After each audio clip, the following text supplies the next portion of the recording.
এবার আমরা আলোচনা করব পুষ্পপত্র বিন্যাস বা এস্টিভেশন সম্পর্কে।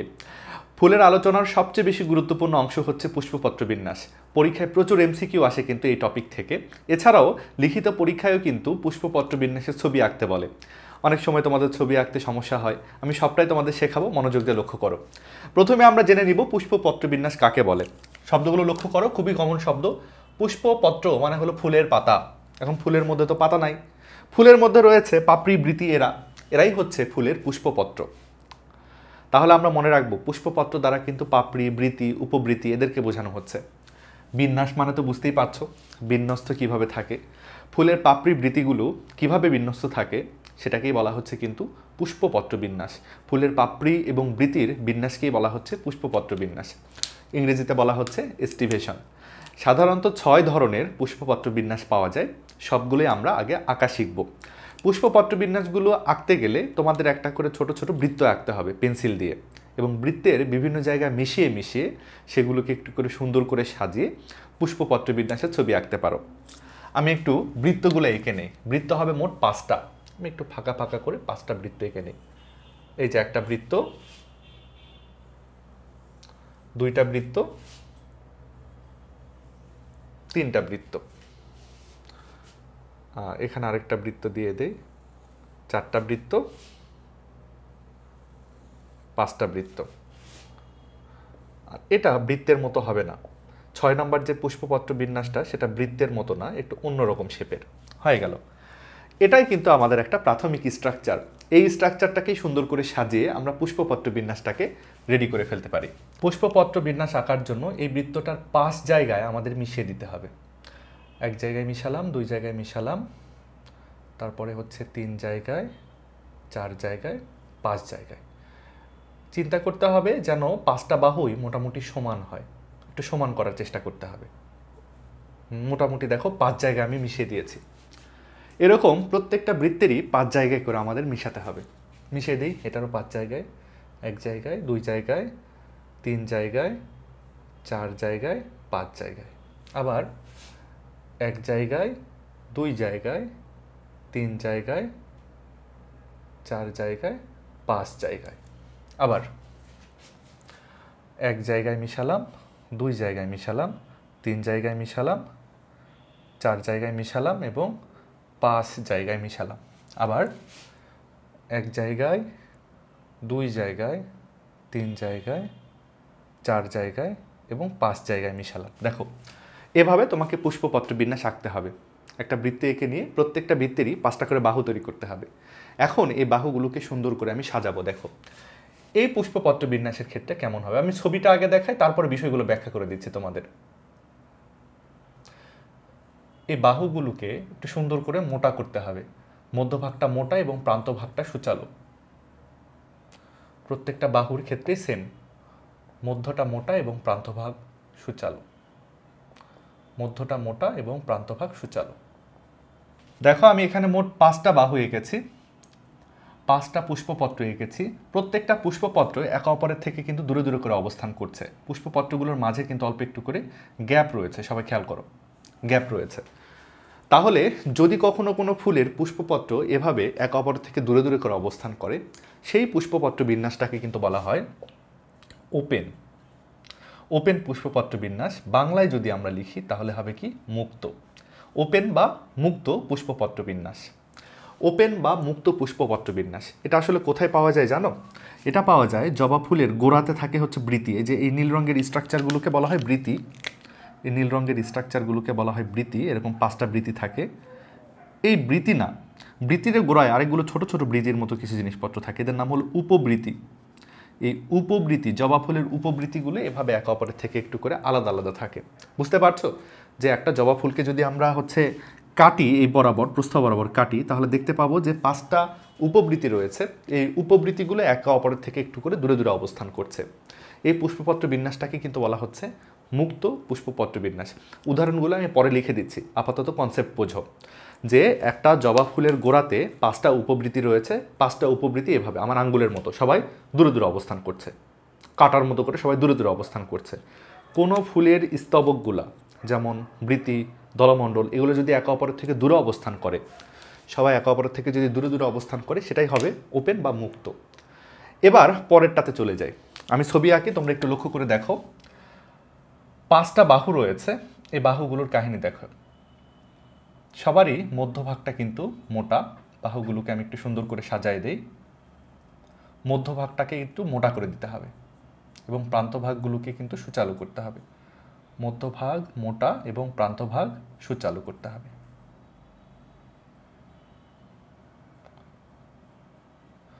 তারপরে মধ্যভাগ মোটা এবং প্রান্তভাগ সুচালু করতে হবে। মধ্যভাগ মোটা, প্রান্তভাগ সুচালু করতে হবে।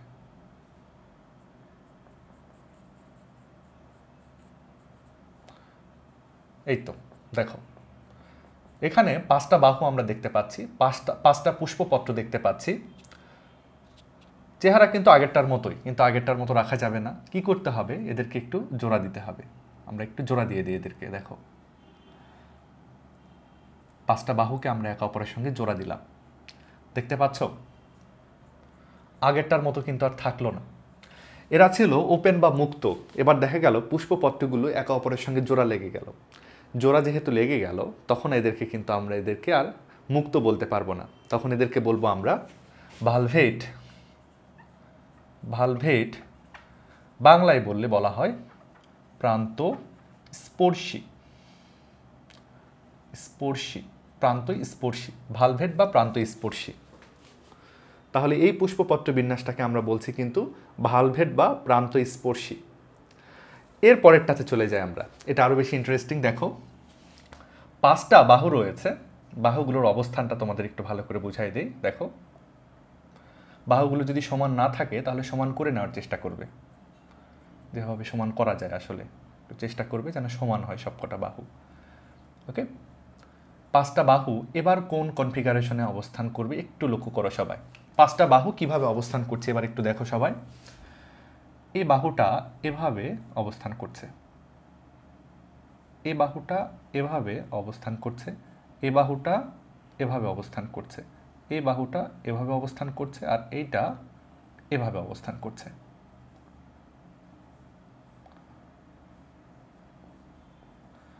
দেখো তো প্রত্যেকটা বাহু কিভাবে অবস্থান করছে। সবাই একটু পেঁচিয়ে পেঁচিয়ে অবস্থান করছে না? লক্ষ্য করো সবাই,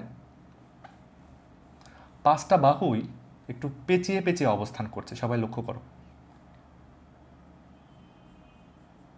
5টা বাহুই একটু পেঁচিয়ে পেঁচিয়ে অবস্থান করছে।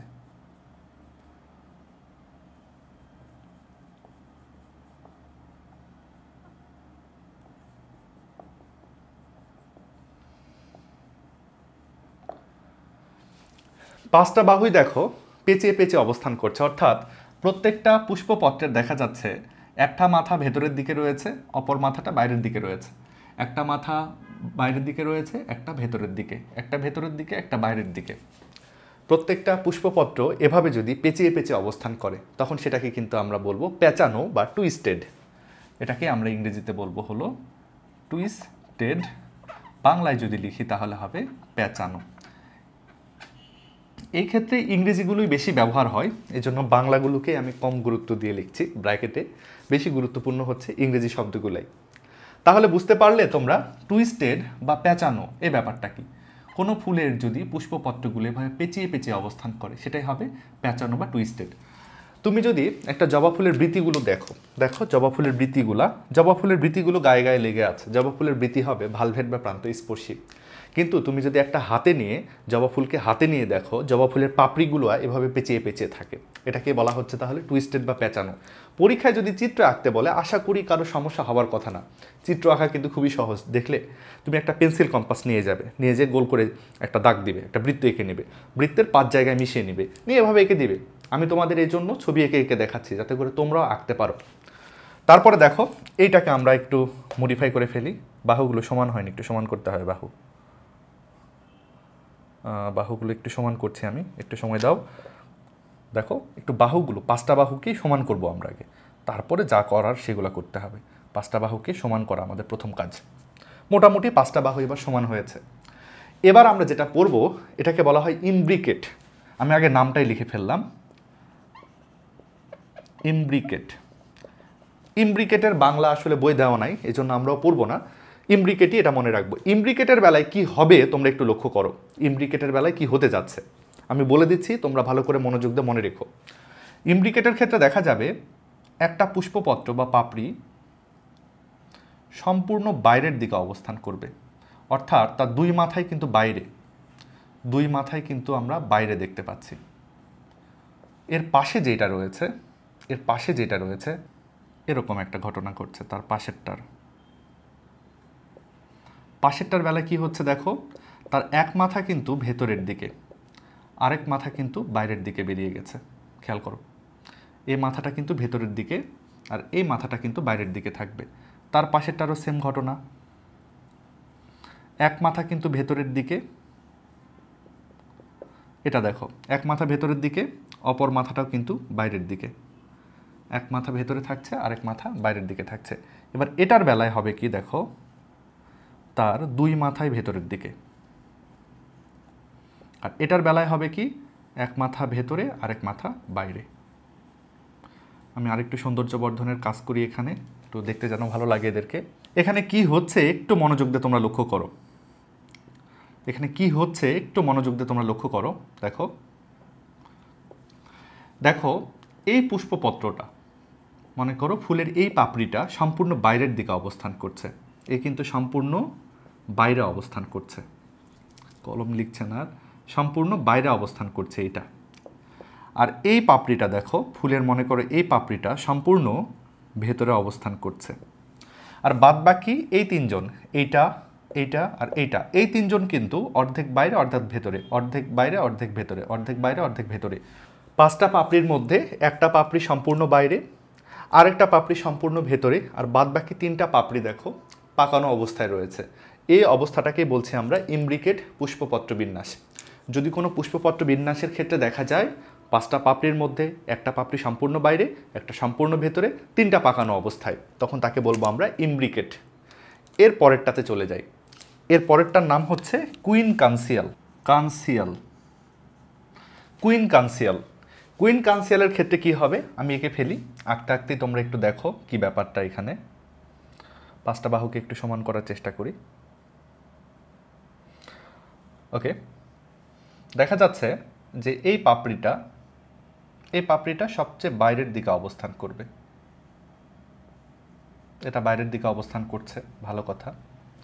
তার পাশে যেটা রয়েছে সেটা দেখো সম্পূর্ণ ভেতরের দিকে অবস্থান করবে,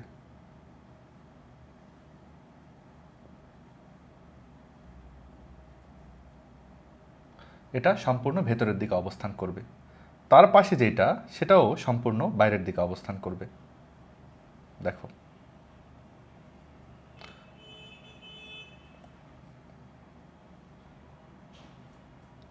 এটাও সম্পূর্ণ বাইরের দিকে অবস্থান করবে।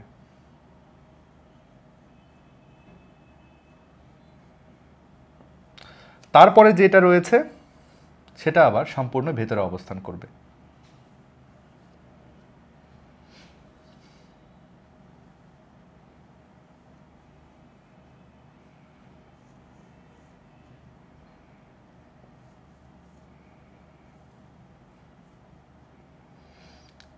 তারপরে যেটা রয়েছে সেটা পাকানো অবস্থায় থাকবে। কুইন কাউন্সিলের বেলায় কি হচ্ছে তোমরা একটু লক্ষ্য করো, আমি লিখে দিচ্ছি। দেখো এক্ষেত্রে দেখা যাচ্ছে এই পাপড়িটা সম্পূর্ণ বাইরের অবস্থান করছে, এই পাপড়িটা সম্পূর্ণ ভেতরে অবস্থান করছে, এই পাপড়িটা আবার সম্পূর্ণ বাইরে অবস্থান করছে, এই পাপড়িটা আবার সম্পূর্ণ ভেতরে অবস্থান করছে, আর একটা পাপড়ি দেখা যাচ্ছে যে পাকানো অবস্থায়, পেঁচানো অবস্থায় রয়েছে। তাহলে কোনো ফুলের যদি পুষ্পপত্র বিন্যাসে দেখা যায় পাঁচটা পাপড়ির মধ্যে দুইটা পাপড়ি সম্পূর্ণ বাইরে, দুইটা পাপড়ি সম্পূর্ণ ভেতরে এবং একটা পাপড়ি পেঁচানো অবস্থায় থাকে, তখনই সেটাকে বলা হচ্ছে কুইন কাউন্সিয়াল পুষ্পপত্র বিন্যাস। ইমব্রিকেটে কি হয়েছিল, একটা পাপড়ি সম্পূর্ণ বাইরে, একটা পাপড়ি সম্পূর্ণ ভেতরে, আর বাকি তিনটা পেঁচানো। কিন্তু কুইন কাউন্সিয়ালে দেখা যাচ্ছে দুইটা সম্পূর্ণ বাইরে, দুইটা সম্পূর্ণ ভেতরে আর একটা পেঁচানো। এটাকেই বলছি আমরা কিন্তু কুইন কাউন্সিয়াল। সব শেষে এই যে একটা ভ্যাটকানো চেহারা আমরা দেখতে পাচ্ছি, এই ভ্যাটকানো চেহারার যে পুষ্পপত্র বিন্যাস সেটাকে কিন্তু বলা হচ্ছে ভেক্সিলারি। তাহলে এটার নামই হচ্ছে ভেক্সিলারি। এই পুষ্পপত্র বিন্যাসের নামই হচ্ছে ভেক্সিলারি। কনসেপ্টটা কেমন? সংজ্ঞায় যদি আমরা বলতে চাই, এভাবে বলা যায় যে একটা বড় পাপড়ি থাকে, ফুলের একটা বড় পাপড়ি থাকে। দেখো এই পাপড়িটা কিন্তু বেশ বড়, তাই না? একটা বড় পাপড়ি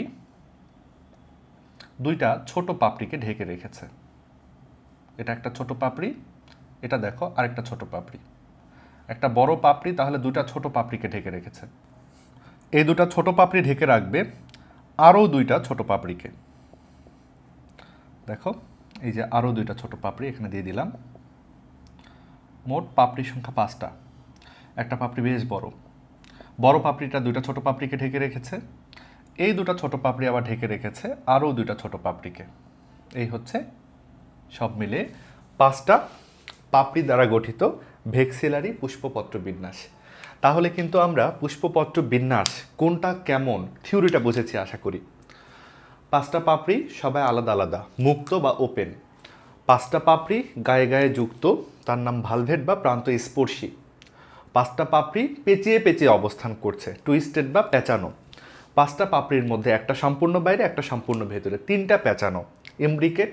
5টা পাপড়ির মধ্যে 2টা বাইরে, 2টা ভেতরে আর একটা পেঁচানো, নাম হলো কুইনকানসিয়াল। 5টা পাপড়ির মধ্যে একটা পাপড়ি বাইরে, সে ঢেকে রেখেছে 2টা পাপড়িকে, সেই 2টা পাপড়ি আবার ঢেকে রেখেছে আরও 2টা ছোট পাপড়িকে। এরকম ভ্যাটকানো স্টাইলটাকে বলছি আমরা ভেক্সিলারি। এখন সবগুলো পুষ্পপত্র বিন্যাসের উদাহরণগুলো আমাদের খুব ভালো করে মনে রাখতে হবে। উদাহরণগুলো মনে রাখার জন্য তোমাদের একটা নেমোনিক শেখায় দেব, কিছুটা কাজে দিবে। দেখো নেমোনিকটা অনেকটা এরকম। ওগো ভালো আজব তোদের দল,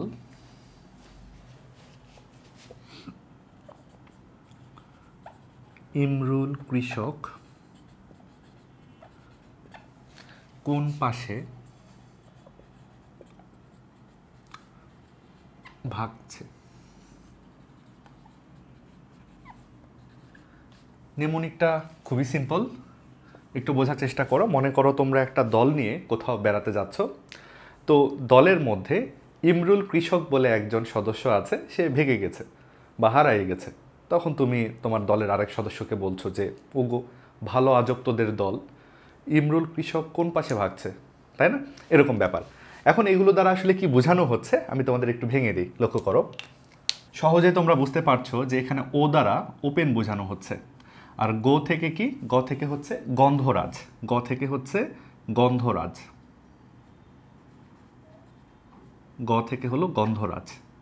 এদিকে ভালো থেকে হচ্ছে ভালভেট এবং আজব দ্বারা কি খেয়াল করো, আ থেকে হচ্ছে আকন্দ,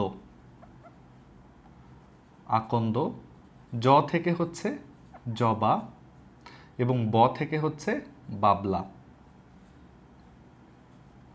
আকন্দ, জবা এবং বাবলা, জায়গা খুবই কম হয়ে গেছে।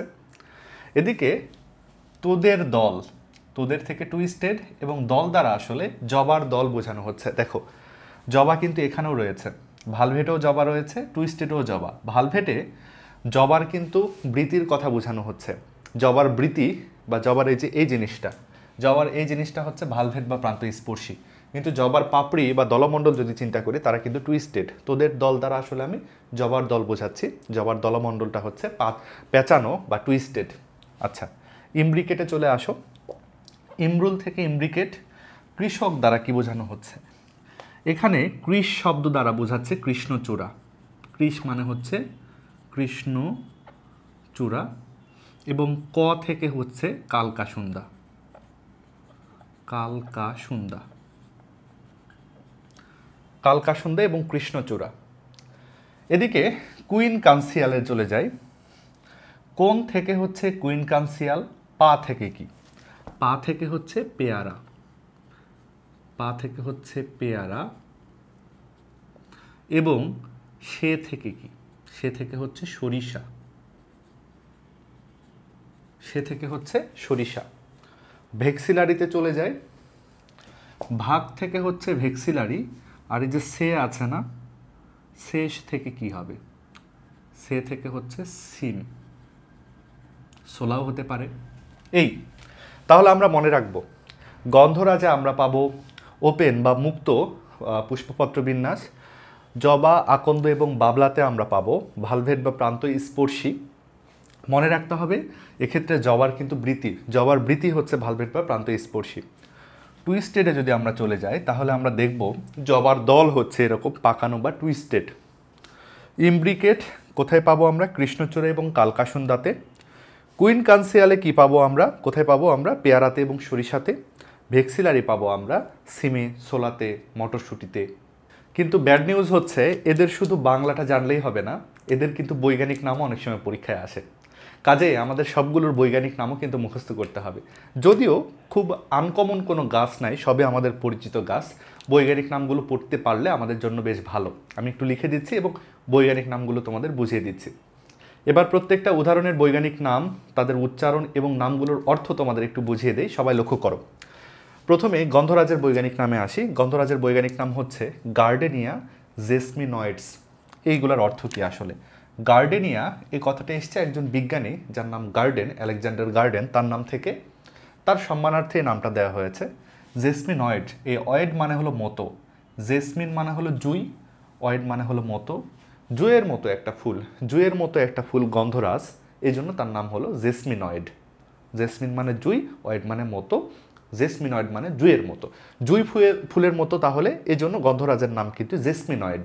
আচ্ছা, এবার এই বৈজ্ঞানিক নামগুলোতে চলে যায়। আকন্দর বৈজ্ঞানিক নাম হচ্ছে ক্যালোট্রোপিস প্রোসেরা। ক্যালোট্রোপিস প্রোসেরা। এখানে ক্যালো মানে হলো সুন্দর, ট্রপিস মানে হচ্ছে জাহাজের পাটাতন বা জাহাজের তলা। আসলে এই পাতাগুলো, আকন্দর পাতাগুলো দেখতে অনেকটা জাহাজের তলদেশের মতো, জাহাজের পাটাতনের মতো, এই জন্য ক্যালোট্রপিস নামটা দেওয়া হয়েছে। প্রোসেরা মানে হলো বড়। আসলে আকন্দর পাতাগুলো বেশ বড় বড়, তোমরা যারা আকন্দর গাছ দেখেছো সবাই চিনে থাকবে। যেহেতু এদের পাতাগুলো জাহাজের পাটাতনের মতো এবং বড় বড়, তাই ক্যালোট্রপিস প্রোসেরা নামটা দেওয়া হয়েছে।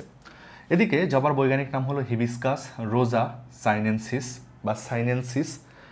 হিবিস্কাস শব্দের অর্থ হচ্ছে মার্শমেলো গাছ। জবার গাছটা অনেকটা মার্শমেলো গাছের মতো, এই জন্য হিবিস্কাস কথাটা দেওয়া হয়েছে। আসলে হিবিস্কাস একটা জেনাসের নাম, এই জেনাসের অনেক সদস্য রয়েছে, তার মধ্যে জবা একটা। রোজা সাইনেনসিস মানে কি? রোজা মানে হচ্ছে গোলাপ এবং সাইনেনসিস মানে হচ্ছে চীন দেশ থেকে আগত। কিন্তু মজার ব্যাপার হচ্ছে নামকরণের এই জায়গাটা কিছুটা ভুল ভ্রান্তি রয়েছে। জবা গাছের সঙ্গে গোলাপের কোনো সম্পর্ক নাই, এটা কোনোভাবে রোজ না, রোজের ফ্যামিলি একদমই আলাদা। সাইনেনসিসের সঙ্গেও কোনো সম্পর্ক নাই, কারণ জবার উৎপত্তিস্থল চীন দেশ না। তারপরে এরকম নাম দেওয়া হয়েছে। বাবলাতে চলে যায়। বাবলার বৈজ্ঞানিক নাম হচ্ছে অ্যাকাসিয়া অ্যারাবিকা।